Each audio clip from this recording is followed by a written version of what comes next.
A veces la traición no llega con un grito ni con una pelea. A veces llega en un vaso de café tibio, en una sonrisa demasiado amable, en una mano que parece cuidar cuando en realidad está empujando al borde. Y lo más inquietante no fue que aquel hombre quisiera desaparecerla, sino que durante años había dormido a su lado. La había mirado a los ojos y había aprendido exactamente cómo destruirla sin dejar ruido. Si alguna vez ustedes sintieron que algo no encajaba, aunque todo por fuera pareciera normal, cuéntenlo en los comentarios. Y si les gustan las historias que dejan una huella, denle like y suscríbanse. Valeria se despertó aquella mañana con una inquietud pequeña, casi absurda, de esas que no tienen forma pero se quedan pegadas al pecho desde que una abre los ojos. La luz de octubre entraba por la ventana del departamento con un brillo frío. La ciudad ya estaba despierta. Se oían autos, una motocicleta a lo lejos, el ascensor subiendo y bajando. Todo parecía normal, pero ella no conseguía sacudirse la sensación de que algo se había torcido antes incluso de que el día empezara. Tal vez había sido la manera en que su esposo la miró la noche anterior, cuando ella le recordó que viajaría a ver a sus padres. No fue una mirada triste ni cariñosa. Fue una mirada lenta, demasiado fija, casi como si él quisiera guardar en la memoria cada rasgo de su cara. En aquel momento, ella no supo ponerle nombre. A la mañana siguiente, el recuerdo regresó con más fuerza. Se levantó, se puso la bata y fue a la cocina. Rodrigo ya estaba sentado a la mesa con una taza en la mano y el teléfono frente a él. Cuando la vio entrar, levantó la cabeza y le regaló una sonrisa ancha, exagerada para una mañana de sábado tan temprano. «Buenos días, amor», dijo con una energía que no le encajó. «¿Dormiste bien?» Valeria sirvió café sin responder de inmediato. Lo observó de reojo. Había algo apagado en su cara. La piel se veía opaca. Debajo de los ojos se le habían marcado sombras que unos meses antes no estaban ahí. Sonrió otra vez, pero aquella sonrisa no le llegó a la mirada. «Dormí más o menos», dijo ella. «¿Usted por qué ya está listo hasta ahora?» «Quería llevarte a la estación. Ya sabes que me cuesta cuando te vas». Esa frase, dicha por cualquier otro, habría sonado normal. En él tenía un peso extraño. Durante 7 años de matrimonio, Rodrigo nunca había sido particularmente atento. No era cruel, pero sí cómodo. Podía verla salir de viaje sin moverse del sofá, despedirse con un gesto y volver a mirar su pantalla. Sin embargo, en los últimos meses se había transformado. Empezó a llamarla varias veces al día, a preguntar con quién estaba, a qué hora volvería, por qué tardaba tanto, a qué reunión iba, quién la acompañaba. Al principio, Valeria quiso creer que era amor maduro, una preocupación tardía, una manera torpe de demostrar que todavía le importaba. Después entendió que aquello no era cuidado. Era vigilancia. «Voy solo una semana», dijo ella mientras apoyaba la taza en la mesa. «Mamá no se ha sentido bien. Quiero acompañarla un poco». «Claro, claro», respondió él sin apartar los ojos de su rostro. «Lo entiendo. Solo voy a extrañarte». Valeria se sentó frente a él. Entre los dos quedó el humo del café subiendo despacio. También quedó ese silencio espeso que ya empezaba a volverse habitual en la casa. Rodrigo llevaba medio año cambiando de forma delante de ella, más irritable, más nervioso, más ausente. El teléfono sonaba y él se iba a otro cuarto para contestar. Por las noches se revolvía en la cama. A veces se levantaba y ella lo encontraba solo en la cocina, con un vaso en la mano y la mirada perdida en un punto de la pared. Cuando le preguntaba qué pasaba, él contestaba siempre lo mismo: problemas de trabajo, estrés, una mala racha que pronto terminaría. Rodrigo decía dedicarse a la importación de bebidas premium. Un negocio pequeño, según él, pero suficiente para vivir bien. Valeria nunca necesitó revisar demasiado esa historia porque su propia agencia creativa sostenía la mayor parte de la economía familiar. La había construido desde cero. En 5 años la convirtió en una empresa sólida, con varios clientes grandes, un equipo amplio y prestigio en el sector. El departamento donde vivían era de ella, comprado antes del matrimonio. También una propiedad en Acosta que había adquirido como inversión. Rodrigo sabía mejor que nadie cuánto valía todo aquello. ¿De verdad está bien?, preguntó ella al fin. Lo noto raro desde hace semanas. Él bajó la mirada hacia la taza, como si la respuesta estuviera ahí. Sí, solo cansado. ¿Podríamos salir juntos después? Unos días, usted y yo, a donde quiera. Rodrigo tardó demasiado en contestar. Luego vemos, dijo por fin. Mejor apúrate o vas a perder el tren. Valeria fue al dormitorio a buscar la maleta. La había preparado desde la noche anterior. Ropa para una semana, un suéter grueso, documentos, cargador, libreta, maquillaje, lo indispensable. Revisó 2 veces el bolso, no por necesidad, sino porque los nervios suelen disfrazarse de orden. Se puso su chaqueta azul favorita y salió al pasillo. Rodrigo ya la esperaba con las llaves en la mano. Incluso tomó la maleta antes de que ella pudiera hacerlo. Ese detalle, que en otro contexto habría sido una simple cortesía, volvió a encenderle la alarma íntima que llevaba toda la mañana rozándole la piel. En el trayecto casi no hablaron. Él manejó con la radio baja, tamborileando los dedos en el volante. Valeria miró por la ventana el tráfico de la ciudad, los semáforos, la gente caminando con prisa, los vendedores en las esquinas. Durante unos segundos sintió una idea absurda, casi infantil: bajarse del auto y regresar a casa. No ir, no subir a ningún tren, no seguir una ruta que por dentro le provocaba rechazo. Pero enseguida pensó en su madre, en sus llamadas de los últimos días, en esa voz cansada que intentaba no preocuparla.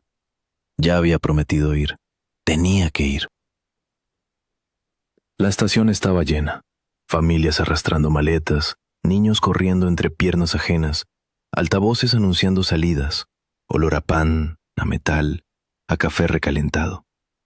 Rodrigo estacionó cerca de la entrada, bajó la maleta y la acompañó hasta adentro. Caminó a su lado sujetándola del codo con una firmeza que a Valeria le resultó innecesaria, casi posesiva. Ella revisó el tablero de salidas. Su tren figuraba con el mismo número de andén que había visto al comprar el boleto. Faltaban menos de 20 minutos. Rodrigo miró la pantalla con demasiada atención, como si estuviera comprobando algo más que la hora. «Te voy a comprar un café», dijo de pronto. «El viaje es largo. Te va a ayudar a despertarte». «Puedo comprar uno adentro», respondió ella. «No, ya vuelvo. Espérame aquí». Se alejó entre la gente antes de que Valeria insistiera. Ella se quedó junto al tablero y, mientras esperaba, le escribió a su madre para avisarle que iba en camino. La respuesta llegó casi enseguida. Su madre le dijo que la esperaban por la noche, que manejara con cuidado desde la estación hasta la casa, que no se olvidara del suéter porque allá hacía más frío. Ese mensaje sencillo, cotidiano, terminó de empujarla hacia el viaje. Todo parecía demasiado normal como para desconfiar de verdad. Rodrigo volvió con 2 vasos. Le entregó uno. Era latte, justo como a ella le gustaba.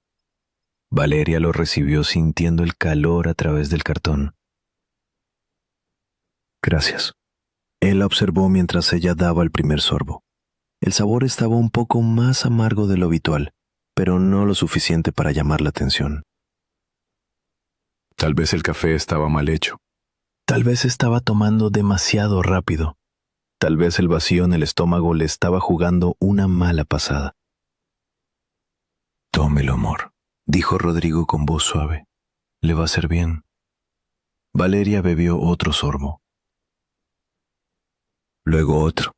Él seguía mirándola, no con ternura, no con interés, con espera. ¿Usted no quiere?, preguntó ella. Ya tomé en casa. Caminaron hasta el andén. El tren ya estaba detenido. Varias personas subían con prisa. Un asistente revisaba boletos en la puerta. Valeria terminó el café, tiró el vaso en un basurero y en ese mismo momento una oleada de vértigo le dobló por dentro la percepción. El suelo pareció moverse apenas, después más. Parpadeó varias veces. ¿Está bien?, preguntó Rodrigo, tomándola del brazo. Sí, solo me mareé un poco. Quizá lo tomó muy rápido. Ven, te ayudo a subir. La asistente escaneó el boleto. Valeria quiso sostenerse sola en los escalones, pero las piernas le respondieron como si ya no fueran suyas. Pesadas, blandas, torpes. Rodrigo la sujetó con firmeza y prácticamente la condujo por el pasillo hasta el compartimiento. Dentro no había nadie todavía. La ayudó a sentarse en la litera inferior. El mundo ya no era una línea estable. Todo empezaba a flotar alrededor. Respira, dijo él. Ella quiso preguntarle qué estaba pasando, pero la lengua le pesaba. El corazón le golpeaba el pecho demasiado rápido.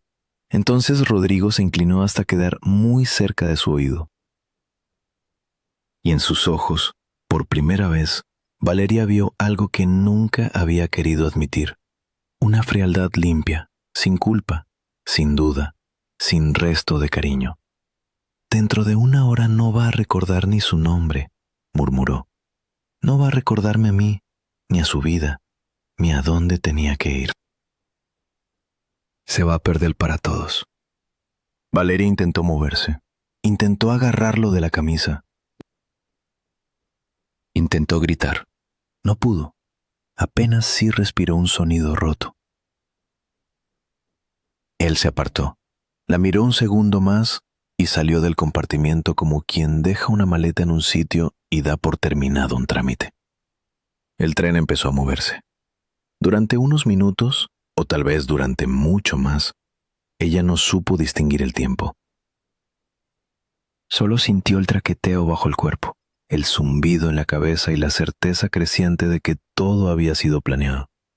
El café, su insistencia, su sonrisa, su mirada de la noche anterior, ese cuidado repentino de los últimos meses. Las llamadas furtivas, el insomnio, la tensión. Las conversaciones en voz baja. Una frase oída por accidente tiempo atrás regresó de golpe. Necesito más tiempo. Voy a conseguir el dinero. En medio de la niebla mental, esa frase empezó a encajar con otras. Rodrigo tenía deudas serias. Su negocio probablemente no era lo que él decía. ¿Y si ella desaparecía? Si perdía la memoria, si terminaba perdida en cualquier ciudad sin documentos ni identidad, él quedaría como el esposo preocupado, el esposo abandonado, el hombre que esperó, el hombre que sufrió. Y tarde o temprano encontraría la manera de tocar su dinero, sus bienes, su empresa, todo lo que legalmente estaba cerca de él. El horror le dio un segundo de lucidez. No quería matarla de inmediato. Quería borrarla. Valeria trató de incorporarse, pero el cuerpo apenas respondió. La puerta se abrió. Entró un hombre con mochila. Guardó sus cosas, se sentó enfrente y, al verla, frunció el ceño. Disculpe, ¿se siente bien? Ella apenas levantó los párpados. El rostro frente a ella parecía borroso. Ojos claros, cabello oscuro, un gesto de preocupación genuina. El hombre se inclinó más y entonces la miró con sorpresa. ¿Vale? El nombre atravesó la niebla como una luz mínima. Vale, ¿es usted? Soy Diego. El recuerdo llegó despedazado, pero suficiente. El muchacho flaco del colegio, el que se sentaba con ella en séptimo, el que resolvía problemas de matemáticas con una paciencia infinita mientras ella le ayudaba en literatura. El que un día se fue de la ciudad con su familia y desapareció de su vida antes de que ella entendiera cuánto le agradaba aquella amistad tranquila. Diego, alcanzó a susurrar. Él le tomó la muñeca. Su expresión cambió de inmediato. Ya no era solo un antiguo conocido. Era un médico leyendo señales. Su pulso está disparado, murmuró. La piel está fría. Las pupilas. Sacó una pequeña linterna, revisó sus ojos, le habló con claridad, con esa voz firme que usan las personas entrenadas para no perder tiempo cuando lo urgente ya empezó. Vale, míreme. ¿Tomó algo? ¿Algún medicamento? ¿Alguien le dio algo antes de subir? Ella luchó por reunir dos ideas enteras. Café, esposo. Estación. Mi marido. Café. Bastó eso. Diego salió al pasillo y llamó al asistente. Explicó con calma profesional que la pasajera presentaba signos de intoxicación aguda y que necesitaban asistencia médica en la próxima parada. Pidió agua, apoyo, comunicación inmediata con personal de emergencia. Volvió con Valeria. La ayudó a mantenerse despierta. Le pidió que no se rindiera, que lo escuchara, que siguiera su voz aunque el resto se borrara. Ella quiso obedecer. De verdad quiso, pero la oscuridad cayó despacio, como un telón húmedo.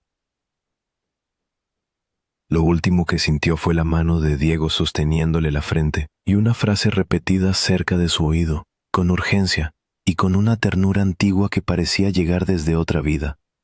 No se me vaya, Vale. No se me vaya ahora. Cuando abría los ojos otra vez, el techo era blanco. El aire olía a desinfectante y algodón. Había un pitido regular cerca de la cama. Trató de moverse y notó la vía en el brazo. La boca se le sentía seca. La cabeza le pesaba como si todavía siguiera viajando. No se levante tan rápido, dijo una voz. Giró la cara. Diego estaba sentado junto a la cama en una silla incómoda, con la camisa arrugada y el cansancio marcado alrededor de los ojos. Aún así, cuando la vio despierta, algo en su gesto se aflojó. Está en un hospital. Ya pasó lo peor. Valeria tardó unos segundos en ordenar los recuerdos. Luego regresaron como un golpe. El tren, Rodrigo, el susurro, el café. ¿Qué me hizo? Preguntó con la voz áspera. Diego le acercó agua. Después habló con cuidado, eligiendo palabras que no la asustaran más de lo necesario, pero sin mentirle. Le dieron una sustancia muy fuerte. No era algo casual. No era una descompensación común. Si usted no recibía atención a tiempo, podía haber sufrido daños muy graves, incluida una alteración severa de la memoria. Valeria lo miró sin parpadear. Ya lo sabía, pero escucharla en voz alta la dejó sin aire. Él quería que yo desapareciera, dijo. Eso parece. Diego le explicó que era toxicólogo y que, apenas la vio, supo que algo no cerraba. Había insistido en estudios más precisos. Había discutido con el personal local cuando pensaron en un simple cuadro digestivo. Había hecho llamadas, movido contactos, pedido análisis más detallados. No le habló de heroísmo, le habló de trabajo. De urgencia, de tiempo ganado por minutos. Pero Valeria entendió lo esencial. Sin él, todo habría seguido el curso que Rodrigo había previsto. Permaneció en silencio un rato. Luego empezó a contar. Primero despacio. Después con una claridad dolorosa. Le habló del cambio de Rodrigo en los últimos meses, de sus ausencias dentro de la propia casa, de los llamados extraños, de su irritabilidad, de la sensación asfixiante de estar siendo observada. También le habló de su empresa, del patrimonio que había levantado con años de trabajo, del testamento antiguo que nunca se preocupó por modificar, convencida de que el amor bastaba como garantía. Mientras hablaba, la vergüenza quiso colarse entre frase y frase. Vergüenza de no haber visto antes. Vergüenza de haber confundido control con afecto. Vergüenza de haber dormido tranquila al lado de alguien que ya la estaba calculando como un problema. Diego no le interrumpió para decirle que no se culpara. Tampoco le ofreció consuelos vacíos. La dejó hablar hasta que el relato tuvo forma entera. Solo entonces le hizo una pregunta directa. Si usted se divorciaba, ¿él se quedaba con algo? Valeria tardó apenas un instante en responder. No, todo lo mío seguía siendo mío. Diego asintió despacio. Entonces no le servía perderla por un pleito. Le servía perderla de otro modo. La frase le heló la sangre, porque sonó exactamente a la lógica de Rodrigo. Fría. Utilitaria. Eficiente. Horas después, cuando logró cargar su teléfono, apareció una avalancha de llamadas perdidas. Su madre, su padre, mensajes, audios, preocupación creciente. Y ni una sola llamada de Rodrigo después de dejarla en ese tren. Ni una. Como si ya no existiera.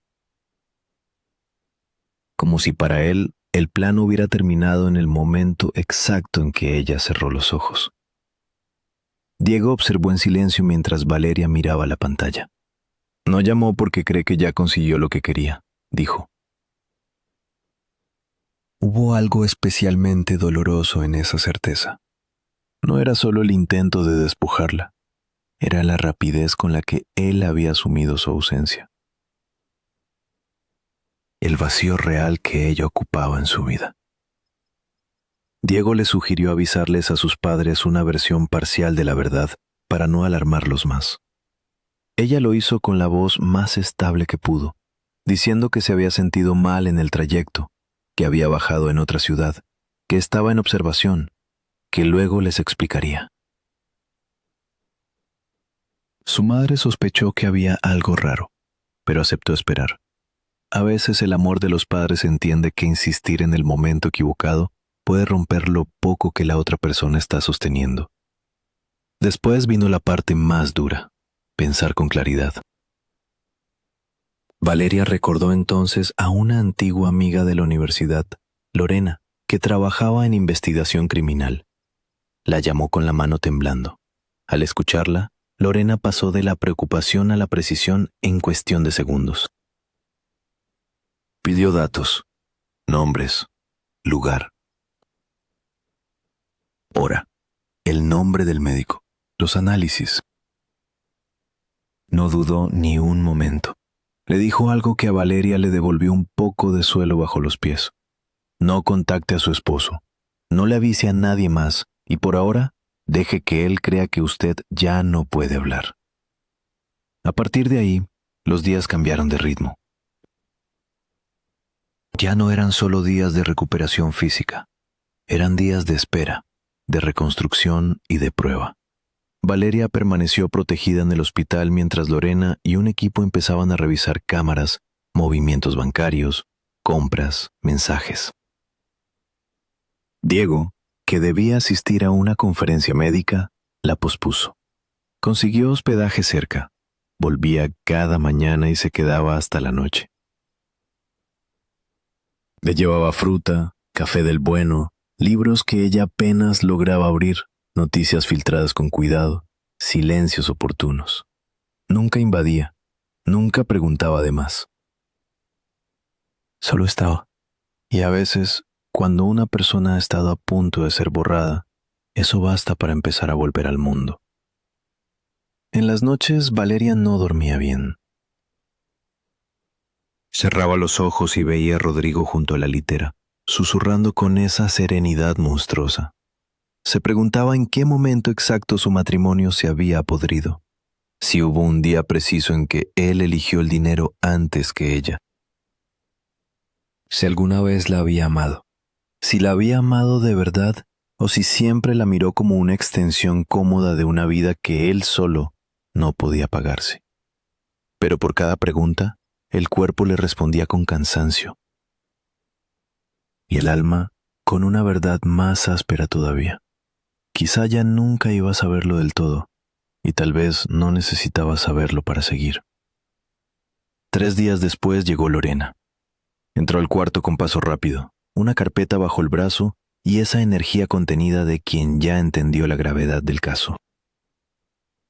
Con ella venía un agente mayor, serio, de rostro seco, acostumbrado a ver lo peor de la gente sin sorprenderse demasiado. Lorena abrazó a Valeria con fuerza, sin palabras al principio. Luego se apartó y fue directa al punto.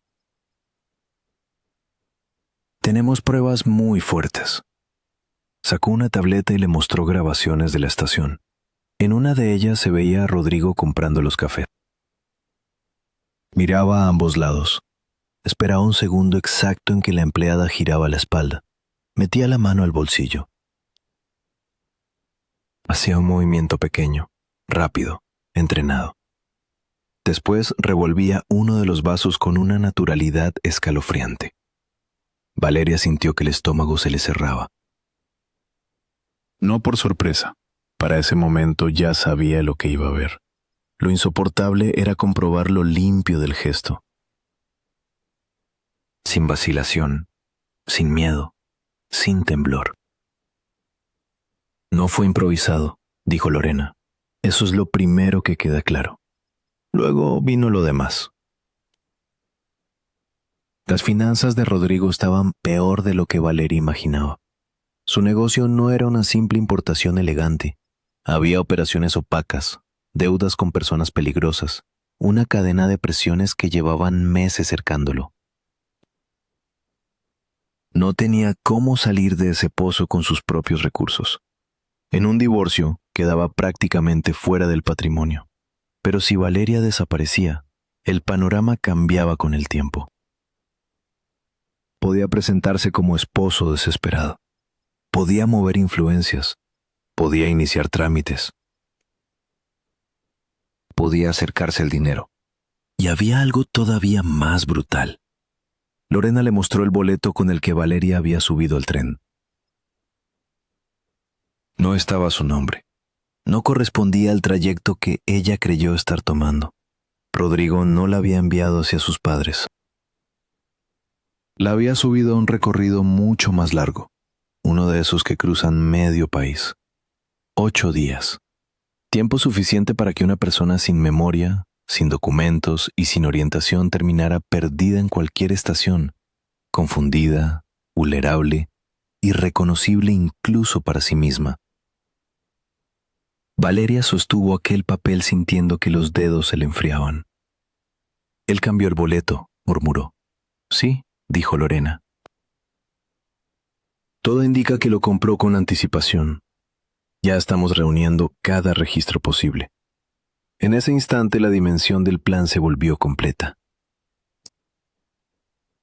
Rodrigo no quería solo alejarla, quería lanzarla fuera del mapa de su propia vida, convertirla en una mujer sin nombre en una ciudad ajena, mientras él, desde la comodidad del departamento que ella había pagado, representaba el papel del esposo que esperaba noticias. Diego estaba en el cuarto cuando todo eso se puso sobre la mesa. No habló mucho, pero cuando Valeria sintió que el aire empezaba a faltarle otra vez, él se acercó y le dejó una mano firme sobre el hombro. No era un gesto romántico, era un gesto de presencia, de realidad, de ancla. Lorena siguió avanzando. Habían encontrado además a la persona que facilitó la sustancia. Había mensajes. Había coincidencias entre lo hallado en los análisis y lo que ese hombre admitió haber vendido. Había cámaras. Había dinero moviéndose. Había, en resumen, una trama demasiado completa como para que Rodrigo pudiera fingir que todo era un malentendido. ¿Y él? Preguntó Valeria. Está en su casa, respondió Lorena. Vive como si nada. Ya denunció su desaparición. Actúa como esposo devastado. Ha hecho llamadas, ha preguntado por trámites, ha empezado a consultar cómo manejar cuentas y bienes de una cónyuge desaparecida. El desprecio que sintió Valeria no fue explosivo. Fue más oscuro, más pesado. Una náusea moral. La idea de que Rodrigo podía llorar frente a otros por una ausencia que él mismo había fabricado con cálculo casi la hizo temblar. No lo vamos a detener todavía, añadió Lorena. Necesitamos que siga creyendo que su plan funcionó. Usted, por ahora, sigue desaparecida para él. Valeria aceptó. No porque fuera fácil, porque entendió que esa era la única ventaja real que tenía, la sorpresa. La semana siguiente se estiró como una cuerda tensa. Aunque ya no estaba grave, siguió bajo resguardo mientras el caso avanzaba. Rodrigo continuó dando entrevistas locales con un rostro de dolor que, según Lorena, habría convencido a cualquiera sin acceso al expediente. Hablaba de su esposa como si todavía la estuviera esperando en la estación. Como si el amor fuera eso, una actuación bien iluminada. Valeria se negaba a ver esos videos. Le bastaba con imaginar la escena para sentir asco. Diego siguió a su lado. Le contaba historias del hospital, anécdotas pequeñas, pacientes que habían logrado salir adelante después de situaciones absurdas o trágicas, errores cotidianos que arrancaban una sonrisa, aunque fuera mínima. También recordaron la escuela. Él le habló del día en que ella lo defendió de unos chicos mayores que le quitaban el almuerzo. Ella ni siquiera guardaba aquel episodio como algo importante. Para Diego, en cambio, había sido una señal temprana de quién era Valeria por dentro. Usted siempre fue valiente, le dijo una tarde. No me siento así. La valentía no siempre se siente. A veces solo se hace. Esa frase se le quedó adentro. Con el paso de los días, Valeria descubrió una diferencia que antes no sabía nombrar. Rodrigo la había hecho sentir vigilada. Diego la hacía sentir acompañada. Uno le estrechaba el mundo. El otro se lo devolvía sin pedir nada. En medio del miedo, esa diferencia brilló como una verdad simple y enorme. Finalmente, llegó el día de la audiencia preliminar en la que Rodrigo pensaba solicitar acceso temporal aparte de los recursos de su esposa desaparecida. El plan del equipo era dejarlo hablar, dejar que avanzara hasta un punto del que no pudiera retroceder y entonces romperle la cena con la única presencia que jamás esperaría ver. Valeria se vistió con un traje azul oscuro que Lorena llevó para ella. Quería verse firme, limpia, entera. No como alguien que regresaba de un borde, sino como alguien que había logrado cruzarlo y volver con memoria suficiente para contar lo que había visto allí. Mientras se arreglaba, le temblaban las manos. Diego se dio cuenta sin comentarlo. Solo se acercó y le dijo en voz baja que respirara. Una vez, otra vez. Las que hicieran falta. El viaje hasta el tribunal fue silencioso. Valeria miró por la ventana el camino, los árboles, el cielo opaco. Le costaba creer que el mundo siguiera funcionando con tanta normalidad mientras el suyo había cambiado por completo en tan pocos días. A veces la vida rompe una puerta y, al mismo tiempo, el semáforo de la esquina sigue cambiando de color como si nada. La hicieron entrar por una puerta lateral para que Rodrigo no la viera antes de tiempo. La dejaron en un cuarto pequeño. Afuera se oían pasos, papeles, puertas. voces apagadas. Cada sonido parecía golpearle el pecho. Diego se sentó a su lado. Ella admitió, casi en un susurro, que tenía miedo de verlo. No miedo físico. Algo más íntimo. Miedo de que, al mirarlo, una parte de ella se quebrara otra vez. Diego le tomó las manos. «Usted ya no está en ese tren», dijo.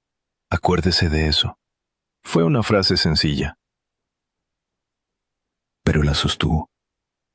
Al cabo de unos minutos, Lorena entró y anunció que Rodrigo ya estaba en la sala, vestido de oscuro. Serio, compuesto, casi de luto. Parecía ridículo y terrible al mismo tiempo. Cuando llegó el momento, Valeria caminó hasta la puerta sintiendo que cada paso estaba hecho de otra cosa, no de piernas, sino de pura decisión. Lorena la miró a los ojos antes de abrir. «No entre como una víctima», le dijo.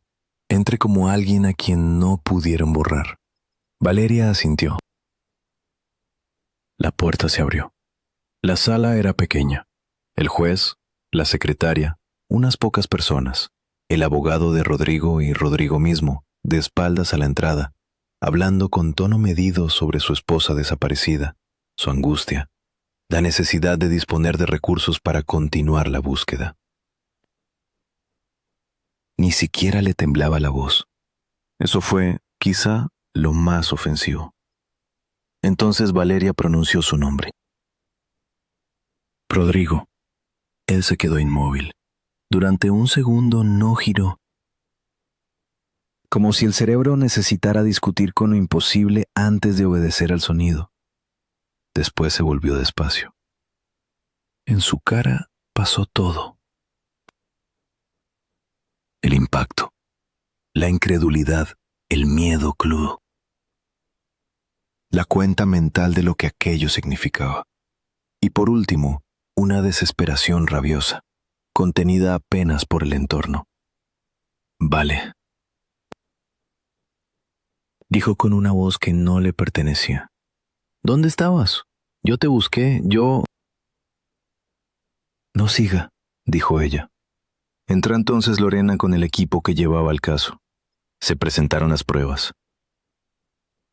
Las cámaras, el boleto cambiado, los análisis, los vínculos financieros, los mensajes, todo aquello que Rodrigo creyó haber escondido detrás de un vaso de café y de un papel de esposo correcto, empezó a caer sobre la sala con el peso exacto de lo irrefutable. Rodrigo trató de hablar, de negar, de fingir desconcierto. Dijo que todo era un error, que estaba siendo manipulado, que él no sabía nada de sustancias ni de boletos, que amaba a su esposa. Pero esa palabra, amor, ya no tenía dónde apoyarse. Sonaba hueca, impura, casi ofensiva. Cuando la autoridad se acercó para detenerlo, Rodrigo perdió por fin el control. Miró a Valeria con un gesto descompuesto y soltó la verdad a medias que suelen soltar quienes se sienten acorralados. Que estaba desesperado, que lo amenazaban, que no tuvo opción, que era eso o arruinarse. Y ahí, en medio de la sala, Valeria entendió algo decisivo. No era cierto que no tuviera opción. Sí la tenía. Podía haber pedido ayuda. Podía haber confesado. Podía haber caído. Podía haber sido humillado. Podía haber perdido prestigio. Lo que no quiso perder fue poder. Por eso eligió sacrificarla a ella antes que aceptar su propia ruina. Usted sí tenía opción, le dijo con una calma que la sorprendió a ella misma. Solo que eligió la que me destruía a mí en lugar de destruirle la mentira a usted. Rodrigo quiso acercarse, seguir hablando, llorar quizá, justificarse mejor. No pudo.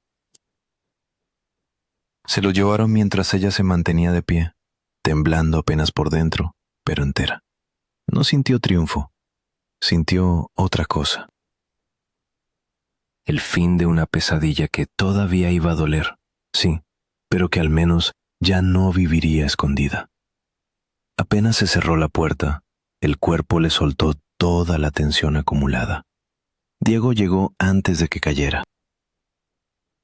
La sostuvo por los brazos.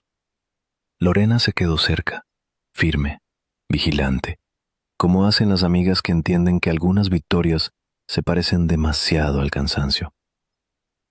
Lo que siguió no fue fácil. Nunca lo es. Hubo declaraciones, documentos, peritajes, trámites, prensa husmeando, clientes que necesitaban explicaciones, abogados, firmas, noches malas. Valeria tuvo que reconstruir no solo un caso, sino una confianza destruida. Canceló el testamento. Cerró cada puerta legal que Rodrigo hubiera podido usar. Vendió el departamento donde habían vivido porque ya no soportaba la idea de desayunar en la misma cocina donde una vez confundió el peligro con rutina. Se mudó a un lugar más luminoso, con ventanas amplias y vista a un parque. No era solo una mudanza, era una forma concreta de decirse que su vida no iba a quedarse detenida en el sitio donde alguien planeó arrancársela. El proceso judicial siguió su curso. Rodrigo recibió condena. No tan rápida como a veces ocurre en las historias contadas desde fuera, pero sí firme. Las pruebas eran demasiadas. La planificación estaba demasiado clara. El intento de convertir a una persona en ausencia, en expediente, en patrimonio disponible, no dejó lugar para disfraces. Valeria no asistió a cada instancia. No necesitaba verlo otra vez para saber quién era. Lo verdaderamente importante estaba en otra parte. Seguir viviendo sin permitir que la sombra de ese hombre se volviera el centro de su identidad. Y en ese camino, Diego siguió cerca.